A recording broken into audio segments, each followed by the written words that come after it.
ಸರ್ದಾರನಾಗಿ ಗರ್ದರಿಗೆ ಗಂಡನಾಗಿ ಮೆರೆಯುತ್ತಿರುವ ಈ ಶ್ರೀಮಂತ ಶಿವಕಾಂತ ಗೌಡ ಗಂಡನಿಗೆ ಚಾ ಕುಡಿಸಿ ಮಿಂಡನಿಗೆ ಹಾಲು ಕುಡಿಸಿ ಗಂಡನಿಲ್ಲದಾಗ ಮಿಂಡನಿಗೆ ಸೆರಗಾಸುವ ಸತಿ ಸೂಳೆಯರು ಎಷ್ಟಿಲ್ಲ ಈ ಹಾಳ ಸಮಾಜದಲ್ಲಿ. ಬೆಟ್ಟದ ಹುಲಿಯಂತೆ ಗರ್ಜಿಸಿ ಹಣವನ್ನು ಹೆಂಡದಂತೆ ಸುರಿಬಿ ಸರ್ಕಾರವನ್ನು ನನ್ನ ಕಾಲುಗಳಿಗೆ ನಾಯಂತೆ ಆಡಿಸಿ ಗಣರಾಜ್ಯವನ್ನು ರಾವಣ ರಾಜನಾಗಿ ಮಾಡಿಕೊಂಡ ಗೌಡ ಈ ಶಿವಕಾಂತ ಗೌಡ. ಅಂದಾಗೆ ನನ್ನನ್ನು ಎದುರು ಹಾಕಿಕೊಳ್ಳವನು ಯಾವನಿದ್ದಾನೆ ಈ ಊರಲ್ಲಿ?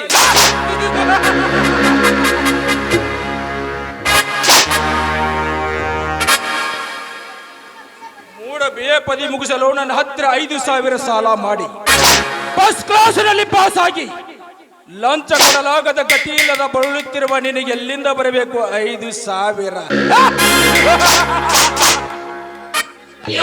5 ಪೈಸೆಗೆ ಗತಿ ಇಲ್ಲದ ಬಳಲುತ್ತಿರುವ ನಿನಗೆ ಎಲ್ಲಿಂದ ಬರಬೇಕು 5,000? ಹೇಳಿದ ಶಿಕ್ಷಕನ ತಂಗಿಯನ್ನು ನನ್ನ ಮನೆಗೆ ಕೆಲಸಕ್ಕೆ ಕಳಿಸಿಕೊಡಲೇಬೇಕು. ಆಗ ಬಡವನ ತಂಗಿಯ ನಿನ್ನ ಬಾಹು ಬಂಧನ ಬಿಗಿದಪ್ಪಲೇ ಅಂದಾಗ ಈ ಶಿವಕಾಂತ ಗೌಡರ ಹಠ.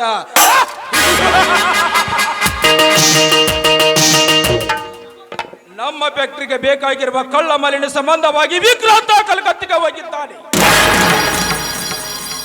ಅವನಿಲ್ಲದೆ ನನಗೆ ಏನು ಕಳ್ಕೊಂಡಂತಾಗಿದೆ. ಅಷ್ಟೆಲ್ಲ ಸ್ವಂತ ನನ್ನ ಮಗ ನಿಂತಿರುವ ವಿಕ್ರಾಂತರಿಗೆ ಈ ಮನೆಯಲ್ಲಿ ಮನ ಬಂತದೆ ಕುಡಿಲಿಕ್ಕೆ ಸ್ವಾತಂತ್ರ್ಯ ಕೊಡಲೇಬೇಕು.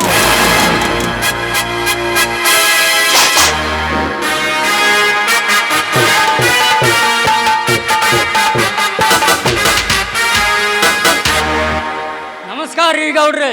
ನಮಸ್ಕಾರ ಇನ್ಸ್ಪೆಕ್ಟರ್. ಯಾವುದೋ ಒಂದು ವಿಚಾರದಲ್ಲಿ ಇದರೆಲ್ಲ ನನ್ನಿಂದ ಏನಾದರೂ ಕೆಲಸ ಆಗಬೇಕಾಗಿದ್ದೀವಿ.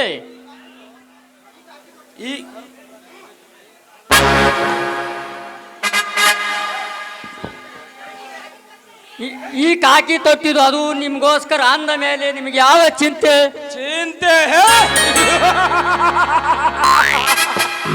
ಸೂರ್ಯಕಾಂತ್, ಚಿಂತೆ ಎಂಬ ಚಿಂತೆ ನನ್ನ ತಂದೆಯಪ್ಪ ತೀರಿದರೊಡನೆ ಸುಟ್ಟು ಬೂದಿಯಾಗಿದೆ. ಸೂರ್ಯಕಾಂತ, ಸುಟ್ಟು ಬೂದಿಯಾಗಿದೆ. ಸಿರಿತನದ ಸಾಗರದಲ್ಲಿ ಅಂದದ ಅರಮನೆ ಕಟ್ಟಿಸಿ ಬಂಗಾರದ ಬಾಗಿಲ ಒಳಗೆ ರತ್ನ ಎಂಬ ಮಂಚದ ಮೇಲೆ ಗಾದಿ ಎಂಬ ಸೂಳೆಯರ ಮೇಲೆ ಸುತ್ತು ಪಡೆಯುವ ಸುಖ ಪಡೆಯುವ ಶಿವಕಾಂತ ಗೌಡರಿಗೆ ಚಿಂತೆ? ನೋಡಿ ಸೂರ್ಯಕಾಂತ್, ನಿನ್ನಿಂದ ಏನಾದರೂ ಕೆಲಸವಾಗಬೇಕಾದ್ರೆ ನಾನೇ ನಿನ್ನ ಕರೆಸಿಕೊಳ್ಳುತ್ತೇನೆ. ಈಗ ನಿನಗೆ ಏನಾದರೂ ಕೆಲಸವಿದ್ದರೆ ನೋಡಿಕೋ. ನನ್ನ ಎಲ್ಲ ಕೆಲಸವನ್ನು ಮುಗಿಸಿಕೊಂಡು ನಾನು ಇಲ್ಲಿಗೆ ಬಂದಿದ್ದೇನೆ. ಅದ ಇರಲಿ, ವಿಕ್ರಾಂತ್ ಎಲ್ಲಿ ಕಾಣುತ್ತಾನೆ ಇಲ್ಲವಲ್ಲ? ವಿಕ್ರಾಂತ ಬೆಂಗಳೂರಿನಲ್ಲಿ ಫ್ಯಾಕ್ಟರಿ ಸಾಮಾನು ಖರೀದಿಯಾಗಿ ಕಲ್ಕತ್ತೆಗೆ ಹೋಗಿದ್ದಾನೆ. ಅವನಿಲ್ಲದೆ ನನಗೆ ಏನೋ ಕಳ್ಕೊಂಡಂತಾಗಿದೆ ಸೂರ್ಯಕಾಂತ್. ಅಷ್ಟೊಂದು ಭಾರವೇ ಅವನ ನಿಷ್ಠೆ? ಸೂರ್ಯಕಾಂತ್, ನಿಷ್ಠೆಯಿಂದ ಕೆಲಸ ಮಾಡುವ ಆಳು ಅವನೊಂದು ನೀನು ತಿಳಿದಿರಬಹುದು. ಅದು ನಿನ್ನ ತಪ್ಪು ಕಲ್ಪನೆ. ವಿಕ್ರಾಂತ ನನ್ನ ಮಗ ಅಥವಾ ನನ್ನ ತಮ್ಮನ ಸಮಾನ. ಒಟ್ಟಿನಲ್ಲಿ ಹೇಳಬೇಕಾದ್ರೆ ವಿಕ್ರಾಂತನಿಗೆ ಈ ಮನೆಯಲ್ಲಿ ಅರ್ಧ ಹಕ್ಕು ಮೀಸಲಾಗಿದೆ ಸೂರ್ಯಕಾಂತ್. ಅಂದರೆ ನಿಮ್ಮ ಮಾತಿನ ಅರ್ಥ ವಿಕ್ರಾಂತ್ ನಿಮ್ಮ ಆಯುಧ ಆದರೆ ನಾನು ಏಕೆ ಮುನಿಸಿಕೊಳ್ಳಿ ಸೂರ್ಯಕಾಂತ್? ನೀನೇ ಹೇಗೆ ಕೆಟ್ಟ ಅಭಿಪ್ರಾಯ ತಿಳ್ಕೊಂಡ್ರೆ ಇದನ್ನೇ ಹೊರಗಿನವನೇ. ನೀನೇ ಈಗ ತಪ್ಪು ತಿಳಿದರೆ ಸಾವಿರಾರು ಜನ ನಮ್ಮ ಕೈಯಲ್ಲಿ ಇರುವಾಗ ಅವರು ಹೀಗೆ ತಪ್ಪು ತಿಳಿದರೆ ನೋಡು, ನಿನ್ನ ಬಗ್ಗೆ ನನಗೇನು ಕೆಟ್ಟ ಅಭಿಪ್ರಾಯಗಳಿಲ್ಲ. ನಿಂದಲಲ್ಲವೇ ನಮ್ಮ ಕಾರ್ಯಗಳು ಯಶಸ್ವಿ ಆಗುವುದು. ಹೋಗಲಿ ಬಿಡಿ ಗೌಡ್ರಿ, ನಾನು ಸುಮ್ಮನೆ ಸಮಾಸಿಗೆ ಅನ್ನೆ. ನಿಮ್ಮ ಸ್ವಭಾವ ನನಗೆ ಗೊತ್ತಿಲ್ಲವೇ? Very good Suryakant. ಏನಾದರೂ ಸ್ವಲ್ಪ ಕೋಡ್? ಎಸ್ ಶೆಟ್ಟಿ, ಲೇ ಶೆಟ್ಟಿ.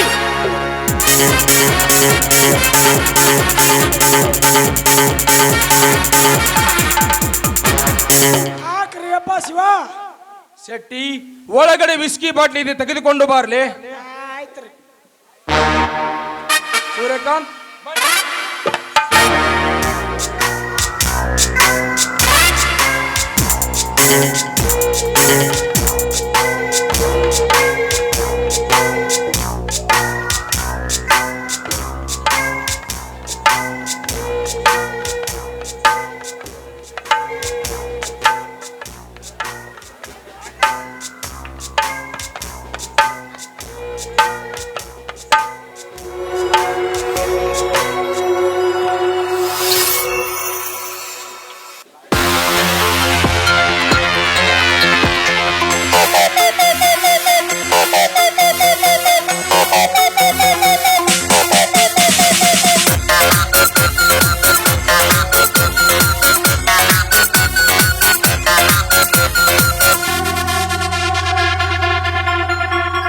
ಮತ್ತಲ್ಲಿ ಕುಣಿಯೋಣ ಬಾರೋ ಮಗ, ಚಿಂತೆಲಿ ಕಳೆದೋದ್ರೆ ದೊಡ್ಡ ರೋಗ. ಇದ್ದಾಗ ಅನುಭವಿಸಬೇಕು ಮಗ, ಸತ್ತಾಗ ಆರಡಿಯ ಕಾಯಂ ಜಾಗ. ನಾಳೆಯ ಭರವಸೆ ಬೇಡ, ಈ ದಿನ ಸ್ವರ್ಗವು ನೋಡ. ನಾಳೆಯ ಭರವಸೆ ಬೇಡ, ಈ ದಿನ ಸ್ವರ್ಗವು ನೋಡ. ಮತ್ತಲ್ಲಿ ಕುಣಿಯೋಣ ಬಾರೋ ಮಗ, ಚಿಂತೆಲಿ ಕಳೆದೋದ್ರೆ ದೊಡ್ಡ ರೋಗ.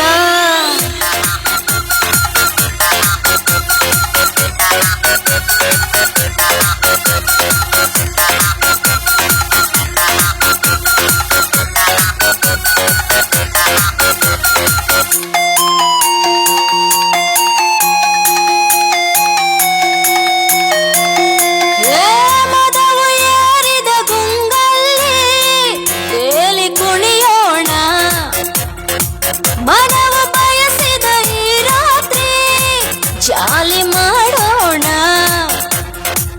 ಮತ್ತು ಭರಿಸುವ ಮದ್ಯಪಾನ, ಮುತ್ತು ಸಿಕ್ಕರೆ ಕಾಮಬಾಣ. ನೆತ್ತಿಗೇರಿದ ಈ ದಿನ ನಿಶೆಯು, ನೆತ್ತಿಗೇರಿದ ಈ ದಿನ ನಿಶೆಯು. ಪುಣ್ಯ ನಮ್ಮದೆ ಬಾ ಮಗ ದಿನವೋ. ಮತ್ತಲ್ಲಿ ಮತ್ತಲ್ಲಿ ಮತ್ತಲ್ಲಿ ಕುಣಿಯೋಣ ಬಾರೋ ಮಗ, ಚಿಂತೆಲಿ ಕಳೆದೋದ್ರೆ ದೊಡ್ಡ ರೋಗ. ಸಿಕ್ಕಾಗ ಅನುಭವಿಸಬೇಕು ಮಗ, ಸತ್ತಾಗ ಆರಡಿಯ ಖಾಯಂ ಜಾಗ.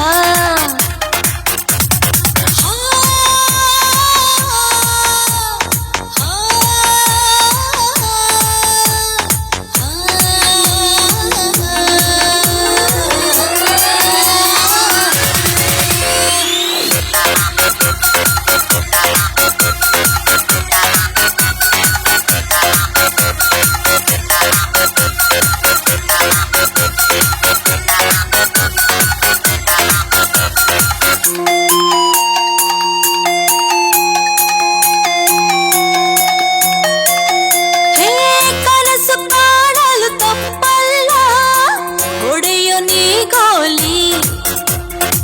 ಬರವು ಕೆಟ್ಟಿರೋ ನಾಳಿಗೆಗೆ ಚಟವು ಮಾಮೂಲಿ. ಯಾರೇ ಬಂದರೂ ಅಂಜಿಕೆ ಇಲ್ಲ, ನೀತಿ ಪಾಠದ ನಂಬಿಕೆ ಇಲ್ಲ. ಪ್ರಳಯವಾಗಲಿ ಈ ಕ್ಷಣದಲ್ಲಿ, ಪ್ರಳಯವಾಗಲಿ ಈ ಕ್ಷಣದಲ್ಲಿ. ಎಣ್ಣೆ ಬಾಟಲಿ ಇದೆ ಕೈಯಲ್ಲಿ. ಮತ್ತಲ್ಲಿ ಮತ್ತಲ್ಲಿ ಮತ್ತಲ್ಲಿ ಕುಣಿಯೋಣ ಬಾರೋ ಮಗ, ಚಿಂತೆಲಿ ಕಳೆದೋದ್ರೆ ದೊಡ್ಡ ರೋಗ. ಸಿಕ್ಕಾಗ ಅನುಭವಿಸಬೇಕು ಮಗ, ಸತ್ತಾಗ ಆರಡಿಯ ಕಾಯಂ ಜಾಗ. ನಾಳೆಯ ಭರವಸೆ ಬೇಡ, ಈ ದಿನ ಸ್ವರ್ಗವು ನೋಡ. ನಾಳೆಯ ಭರವಸೆ ಬೇಡ, ಈ ದಿನ ಸ್ವರ್ಗವು ನೋಡ.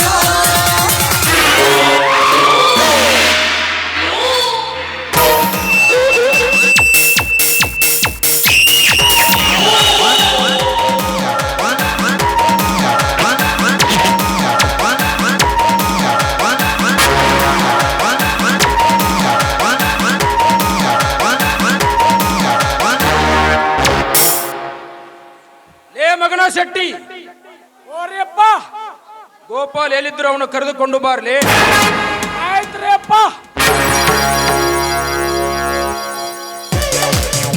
ಆ ಮಗ ಗೋಪ್ಯ ಇತ್ತಾಗ ಬರಾಕತ್ತಾಳ್ರಿ.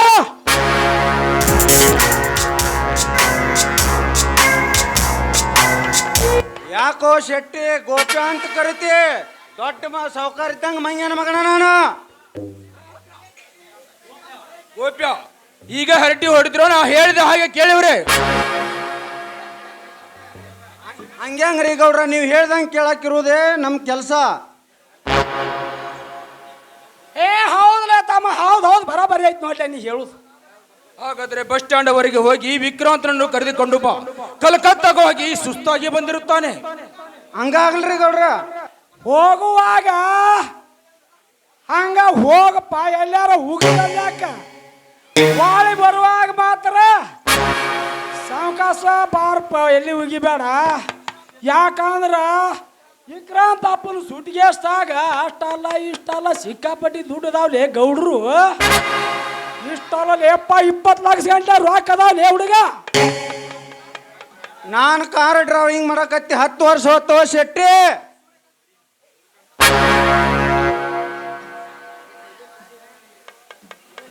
ಗೌಡ್ರೆ, ಇದೇ ಖುಷಿಯಲ್ಲಿ ನನಗೆ ಏನಾದರೂ ಅರ್ಥವಾಯ್ತು. ಶೆಟ್ಟಿ, ಲೇ ಶೆಟ್ಟಿ, ಓರಿಪ್ಪ, ಒಳಗಡೆ ದುರ್ಗಿ ಇದ್ದಲ್ಲೇ ಅದಾಳಲ್ಲೇ. ಆ ದುರ್ಗಿ ಮಾಮೂಲಿನ ಕೊಟ್ಟಿಲ್ರಿ, ಅದೇ ಹೋಗ್ಬೇಕ್ರಿ ಅವ್ನು ಅವಳು ದುರ್ಗಿ. ಆಮೇಲೆ ಕೊಟ್ರಾಯ್ತು. ಮೊದಲು ವಿಕ್ರಾಂತನಿಗೆ ಭೇಟಿ ಮಾಡಿಸು. ಭೇಟಿ ಮಾಡಿಸೋದು ಅಷ್ಟ ಯಾಕ್ರಿ, ಎಲ್ಲ ಮುಗಿಸೇ ಬಿಡ್ತಾನ.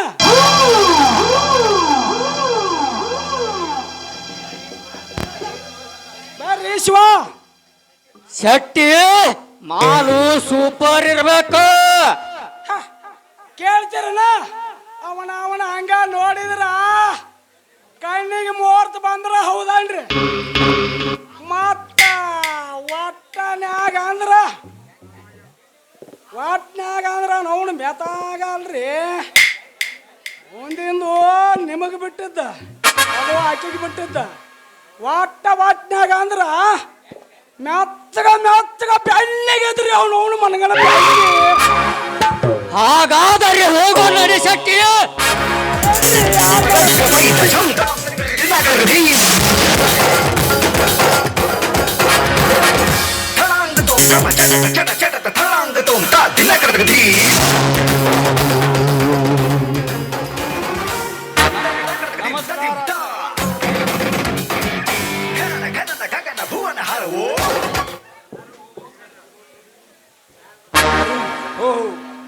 ರವಿರಾಜ್, ಬರಬೇಕು. ನಿಮ್ಮಂತರಿಗೆ ಸದಾ ಕಾಲ ತರುತ್ತಿರುತ್ತದೆ ನಮ್ಮ ಮನೆ ಬಾಗಿಲು. ಅದು ಅಲ್ಲದೆ ಹಣವಿಲ್ಲದ ಮನುಷ್ಯ ನೀರಿಲ್ಲದ ಬಾಯಾರಿದಂತೆ. ಹಾಗೆ ನಿನ್ನ ಸ್ಥಿತಿಯನ್ನು ಹಾಗಿರಬೇಕು. ಕೇಳು, ಎಷ್ಟು ಕೇಳ್ತಿ ಕೇಳು. ಕೇಳಿದಷ್ಟು ಸಾಲ ಕೊಡಲು ಸದಾ ಸಿದ್ಧ ಈ ಸುಕಾಂತ ಗೌಡ. ಸಾಲ ಕೇಳಲು ಬಂದಿಲ್ಲ ಸಾವುಕಾರ್ರಿ, ಸಾಲ ತೀರಿಸಲು ಬಂದಿದ್ದೇನೆ. ಅದು ನಿಮ್ಮ ಮನೆಗೆ ಬರುವವರೆಲ್ಲ ಸಾಲ ಮಾಡುವುದಕ್ಕಾಗಿ ಎಂದು ತಿಳಿದುಕೊಂಡಿರುವುದು ಅದು ಈ ನಿಮ್ಮ ಮೂರ್ಖತನ. ರವಿರಾಜ್, ಸಾಲವನ್ನು ಸರಾಯಂತೆ ಸೂರಿ ಮಾಡಿ ಸಿಕ್ಕ ಸೂಳಿಯರ ಸರ್ದಾರ ಈ ಸುಕಾಂತ ಗೌಡ ಅಂದ ಮೇಲೆ ನನ್ನ ಮನೆಗೆ ಬರುವವರೆಲ್ಲರೂ ಭಿಕ್ಷೆಗಾಗಿ ಅನುಭವಿಸುವುದರಲ್ಲಿ ತಪ್ಪೇನಿದೆ? ಬಾಯ್ ಬಿಗಿ ಹಿಡಿದು ಮಾತನಾಡಲೇ ಶಿವಕಾಂತ ಗೌಡ. ಸಿರಿತನದ ಸೊಕ್ಕಿನಲ್ಲಿ ಸಿಕ್ಕಂತೆ ಮಾತನಾಡಿದರೆ ಪರಿಸ್ಥಿತಿ ಗಂಭೀರವಾಗುವುದು ಎಚ್ಚರ.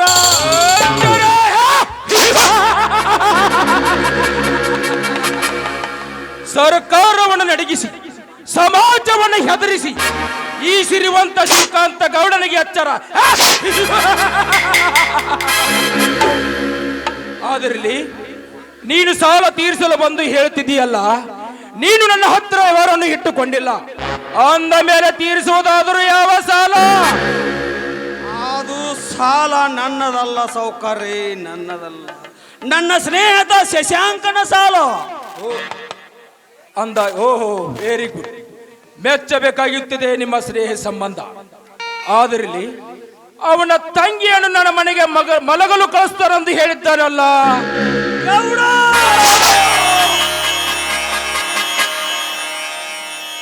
ಬಡವರೆಂದರೆ ಬಾಯಿಗೆ ಬಂದಂತೆ ಬಗಳಿದರೆ ಮಗನ ನನ್ನ ಕೋಪ ಈ ಕಪ್ಪಕ್ಕೆ ಏರುವುದು ಜೋಕೆ. ಗೌಡ, ನೀನು ಅನ್ಯಾಯದ ಹಣದಿಂದ ಸಿರಿವಂತನಾಗಿರಬಹುದು, ಆದರೆ ಬೆವರು ಸುರಿಸಿ ಕಷ್ಟಪಟ್ಟು ಸಿರಿವಂತರಾದರಿದ್ದಾರೆ ಈ ನಮ್ಮ ಸಮಾಜದಲ್ಲಿ. ನಿನ್ನಂತೆ ಹೇಸಿ ಕೆಲಸ ಮಾಡಿ ಬಡವರ ಕಣ್ಣಲ್ಲಿ ನೀರು ಸುರಿಸಿ ಬಂದರೆನಿಸುವ ಚಂದರು ನಾವಲ್ಲ. ದುಡಿತೇವೆ ದೊಡ್ಡಿನ ತಾಯಿ ಎಂದು ದುಡಿಮೆಯಿಂದ ಜೀವನ ಸಾಗಿಸುವ ರೈತರು ನಾವು. ನಿನ್ನ ಹಾಗೆ ಭೂಮಿ ತಾಯಿಯ ಮರೆತು ತಾಯಿ ಗಂಡರೂ ನಾವಲ್ಲ. ನೀನು ಕೊಟ್ಟ ಸಾಲ ಶಶಾಂಕನಿಗೆ ಕೇವಲ 5,000. ಶಶಾಂಕ ನಡಕ್ ಕೊಡ್ಬೇಕಾಗಿದ್ದು 5,000 ಅಲ್ಲೇ 15,000. ಸಾಲ ತೀರ್ಸಲು ಬಂದು ಬಿಟ್ಟ ದಾನಸೂರ ಕರ್ಣನ ಮೊಮ್ಮಗ. ನೀನು ಶಶಾಂಕನಿಗೆ ಕೊಡಬೇಕಾದದ್ದು ಕೇವಲ 5,000. ಅಸುಲು ಬಡ್ಡಿ ಸೇರಿ 15,000. ಅದಕ್ಕೆ ಸಾಕ್ಷಿ ಅವನ ಮಾಡಿರುವ ಸಹಿ.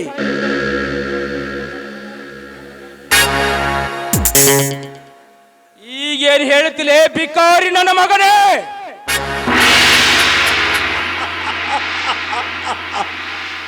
ಲೇ, ಸಾಲ ಕೊಟ್ಟ ಮಾತ್ರಕ್ಕೆ ಸುಳ್ಳು ಸಹಿ ಮಾಡಿಸಿಕೊಂಡು ಬಡ್ಡಿಗೆ ಬಡ್ಡಿ ತಿನ್ನುವ ಬಡ್ಡಿಯ ಮಗನೇ.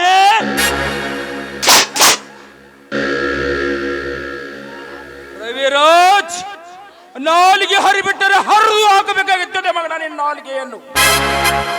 ನನ್ನ ಮನೆಗೆ ಬಂದು ನನಗ ಬಾಯಿಗೆ ಬಂದ ಹಾಗೆ ಬಗಳುವ ಬಡವ. ಮೇಲಾಗಿ ಪತ್ರ ಹರಿದು ಹಾಕುವಷ್ಟು ಧೈರ್ಯ ಬಂದಿದ್ದೆಲ್ಲೇ ನಿನಗೆ? ಮೊದಲು ದೊಡ್ಡವರಿಗೆ ಮರ್ಯಾದೆ ಕೊಟ್ಟು ಮಾತನಾಡುವುದನ್ನು ಕಲಿತುಕೋ ಮಗನೇ. ಮರ್ಯಾದೆ ಅದು ನಿನ್ನಂತ ಬಂಡನಿಗೆ ಮರ್ಯಾದೆ. ಗೌಡ, ದೊಡ್ಡವನೆಂದು ಹೇಳಿಕೊಳ್ಳುವಷ್ಟು ದೊಡ್ಡ ಸೌಕಾರ ನೀನು ಅಲ್ಲ. ದೊಡ್ಡವನು ತಿನ್ನುವ ತುತ್ತನ್ನು ಹಂಚಿಕೊಂಡು ತಿನ್ನುವನು ದೊಡ್ಡವನು. ಕಷ್ಟ ಬಂದಾಗ ಕರುಣೆ ತೋರಿ ಕಣ್ಣೀರು ಹಾಕುವವನು ದೊಡ್ಡವನು. ಬಡವರ ಕಷ್ಟ ನಷ್ಟಗಳನ್ನು ಅರಿತಿಸಿಕೊಂಡು ಸಿವಿ ಕೈಗಳು ಹಚ್ಚಿಕೊಂಡು ತಿನ್ನುವವನು ದೊಡ್ಡವನು. ದುಡ್ಡಿನ ಬೆಲೆ ಗೊತ್ತಿಲ್ಲದೆ ದುಡ್ಡಿನ ದರಪದಲ್ಲಿ ಮೆರೆತಿರುವ ದಡ್ಡ ನೀನು. ಬಡವ ದುಡಿದ ಹಣವನ್ನು ಕಸಿದುಕೊಂಡು ಬಡವರ ಕಣ್ಣಲ್ಲಿ ನೀರು ಸುರಿಸಿ ಈ ಆಡಿಸಿ ಹರಾಮಿ ದುಡ್ಡಿನಲ್ಲಿ ಮರೆತಿರುವ ನೀನಪ್ಪ ಹರಾಮ್ಕರ. ನನ್ನ ಬಳಿಗೆ ಬಂದು ನನಗ ಬಾಯಿಗೆ ಬಂದ ಹಾಗೆ ಬಗಳುವ ಮಗನ. ಹೆಚ್ಚಿಗೆ ಮಾತಾಡಿದ್ರೆ ನಿನ್ನ ಕೈ ಕಾಲುಗಳನ್ನು ಕಡಿದ್ರು ನೀನು ಈ ನರಿ ನಾಡಿಗಳಿಗೆ ಹಂಚಬೇಕಾಗುತ್ತದೆ ಮಗನ.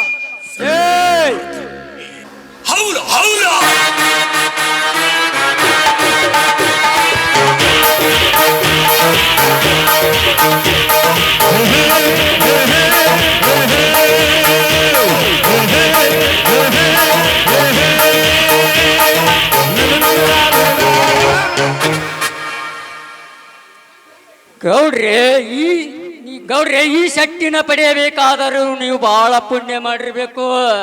ಅವನು ಸ್ವರ್ಗ ಸುಖವನ್ನ ತೋರಿಸಿಬಿಟ್ಟ ಈ ಶಕ್ತಿ. ಅವಳ ದುರ್ಗಿ ಅಲ್ಲ ಗೌಡ್ರಿ, ಅಪ್ಸರೆ.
ಇದೇನು ಗೌಡ್ರಿ, ಗಂಭೀರವಾಗಿ ನಡೀತಿದೆಲ್ಲ ವಾದವಾದ. ಇದೆಲ್ಲ ಹಾಗೆ ಇದ್ದಿದ್ದೆ ವಿಕ್ರಾಂತ್. ಇದರ ಬಗ್ಗೆ ನೀನೇನು ತಲೆ ಕೆಡಿಸಿಕೊಳ್ಳಬೇಡ. ಕಲ್ಕತ್ತಕ್ಕೆ ಹೋಗಿ ಸುಸ್ತಾಗಿ ಬಂದಿರ್ತೀಯ, ಒಳಗಡೆ ಹೋಗಿ ರೆಸ್ಟ್ ತೆಗೆದುಕೋ. ಆಯ್ತು ಗೌಡ್ರಿ.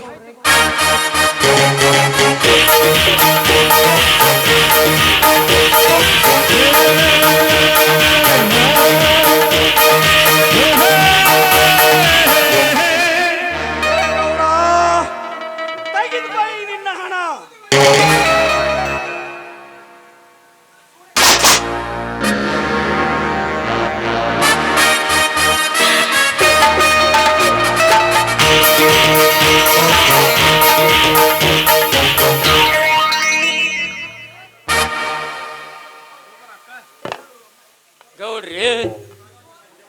ಗೌಡ್ರಿ ನಿಜವಾಗ್ಲೂ ಈ ಶಕ್ತಿನ ಪಡೆಯಬೇಕಾದರೆ ನೀವು ಬಹಳ ಪುಣ್ಯ ಮಾಡಿರ್ಬೇಕು.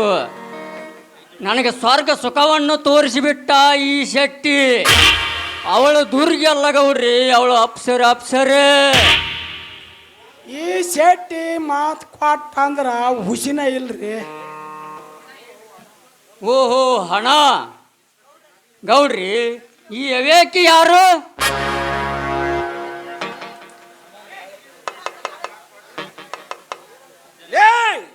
ಇನ್ಸ್ಪೆಕ್ಟರ್, ನಾಲ್ಗೆ ಬಿಗಿ ಹಿಡಿದು ಮಾತನಾಡಲೇ ಮಗನೇ. ನನ್ನ ನಾಲಿಗೆಯನ್ನು ಬಿಗಿ ಹಿಡಿದು ಮಾತನಾಡು ಅನ್ನೋದಕ್ಕೆ ನೀನ್ಯಾರು? ನಿಮ್ಮ ಬಂಡ ಪುಂಡರಿಗೆ ಬಂದ ಈ ಹಳ್ಳಿಯ ಹುಲಿ. ಹಳ್ಳಿಯ ಹುಲಿ? ಹಳ್ಳಿಯ ಹುಲಿ ಸುತ್ತಮುತ್ತ 10 ಹಳ್ಳಿಗೆ ದಂಡುಗಲಿಯ ಪುಂಡ ಗೌಡರಿರುವಾಗ ನೀನ್ಯಾವ ಹುಲಿ? ಗೌಡ್ರೆ ಇವನ್ಯಾರು? ಶಶಾಂಕನ ಸಾಲ ತೀರಿಸಲು ಬಂದು ಬಿಟ್ಟ ದಾನಸೂರ ಕರ್ಣ, ಅವನ ಸ್ನೇಹಿತ ರವಿರಾಜ್. ಓ ರವಿರಾಜ್, ನೀನಾ ಬಡವರ ಬಂಧು? ಬಡವರ ಬಂಧು ಅಷ್ಟೇ ಅಲ್ಲಲೇ ಕಣು, ನಿಮ್ಮಂತ ಕುಕ್ಕಬರಿಗೆ ಯಮನಾಗಿ ಬಂದಿರುವ ಧರ್ಮ ಸಿಂಧು. ಧರ್ಮ ಸಿಂಧು ಇದು ಧರ್ಮದ ಬೀಡಲೇ ಕರ್ಮದ ಕಾಡು. ಅದೇ ಕಾಡಿನಲ್ಲಿ ವಾಸ ಮಾಡುತ್ತಿದೆ ಗೌಡ ಈ ಧರ್ಮದ ಹುಲಿ. ನಿಮ್ಮಂತ ಬಂಡ ಪುಂಡರ ಚಂಡನ್ನು ಕಡಿದು ತಿನ್ನಲು ಹಂಚು ಹಾಕಿದೆ ಈ ಹಳ್ಳಿಯ ಹುಲಿ. ಸುಮ್ಮನೆ ಹುಲಿ ಹುಲಿ ಎಂದು ಹೊಗಳಿಕೊಂಡರೆ ಮುಂದೆ ಒಂದು ನೀನ ಈ ಹಾವಿನ ಕೈಯಲ್ಲಿ ಬಲಿಯಾಗುವೆ. ಸುಮ್ಮನೆ ಸಲಾಮ್ ಹೊಡೆದು ಹೊರಟು ಹೋಗು ಇಲ್ಲಿಂದ. ನಿನಗೆ ಆ ಸಾಲ ತೀರ್ಸೋದಕ್ಕಾಗೋದಿಲ್ಲ. ಹೋಗಿ ಹೇಳುವ ಆ ಶಶಾಂಕನಿಗೆ ಅವನ ತಂಗಿಯನ್ನು ನಮ್ಮ ಗೌಡರ ಮನೆಗೆ ಕೆಲಸಕ್ಕೆ ಕಳಿಸಿಕೊಡುತ್ತೇಳು.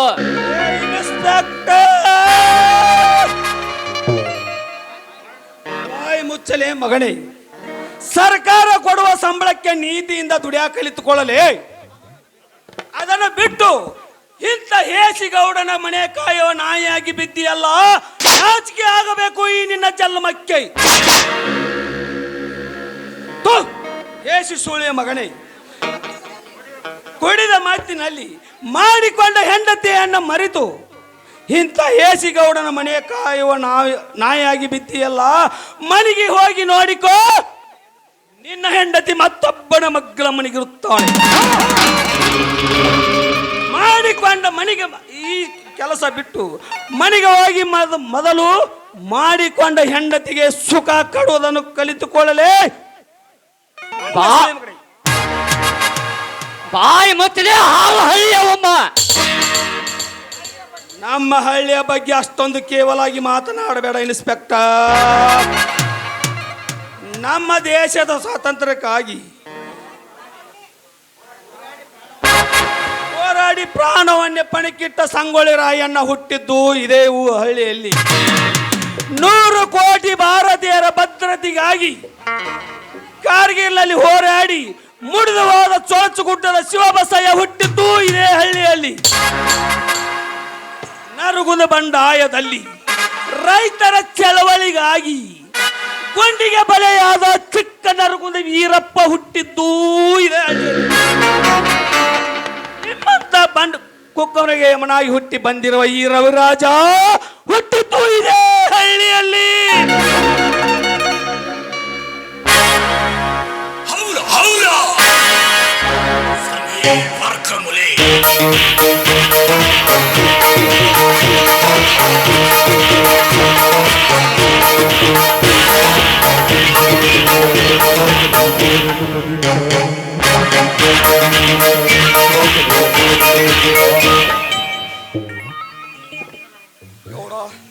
ಗೌಡ ತೆಗೆದುಕೋ,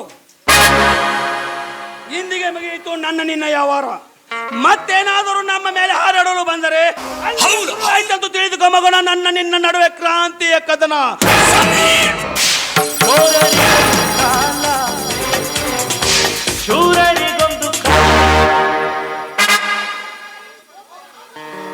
ಹೋಗು ಬಡಪಾಯಿ ಹೋಗು, ನಿನ್ನಂತ ಸ್ಕುಲ್ಲಕ ಮರಿಗೆ ಹೆದರುವ ಹೇಡಿ ನಾನಲ್ಲ. ಗೌರಿ ಬಾಯಿಗೆ ಬಂದಂತೆ ಬಗಳ್ಳಿ ಇದ್ದ ಮರ್ಯಾದೆಯನ್ನು ಗಾಳಿಗೆ ತೂರಿ ಬಿಟ್ಟಂಗ ಮಾಡಿಬಿಟ್ಟ ಈ ರವಿರಾಜಿ. ಇದಕ್ಕೆ ನಾವು ಉಪಾಯ ಹುಡುಕಲೇಬೇಕು. ಅದನ್ನು ಮುಂದಿನ ಅಂಕದಲ್ಲಿ ನೋಡು. ಈ ರವಿರಾಜನ ತಂಗಿ ಶೀಲಾಭರಣ. ಅಂದರೆ ಮುಂದಿನ ಉಪಾಯ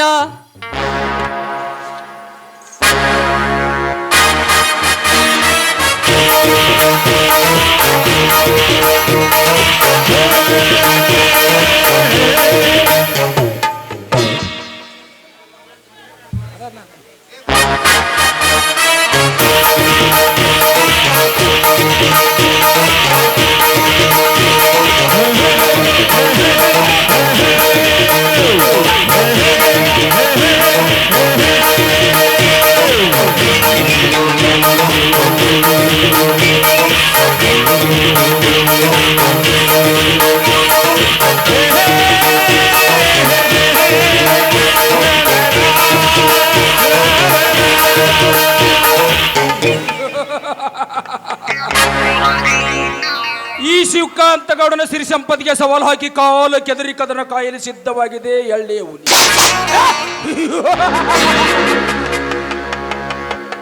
ನಾಗ್ಯ, ಸೌಂದರ್ಯ ಸೊಬಗಿನ ನಿನ್ನ ತಂಗಿಯ ಸವಿತಳನ್ನು ಶೀಲವನ್ನು ಶೀಲ ಸೆಳೆಯಲು ಸರ್ದಾರನಾಗಿ ನಿನ್ನ ಕಣ್ಣ ಮುಂದೆ ನಿನ್ನ ತಂಗಿಯ ಶೀಲವನ್ನು ನನ್ನ ಹಾಳು ಮಾಡದಿದ್ದರೆ ನನ್ನ ಹೆಸರು ಶಿವಕಾಂತ ಗೌಡನೇ ಅಲ್ಲ.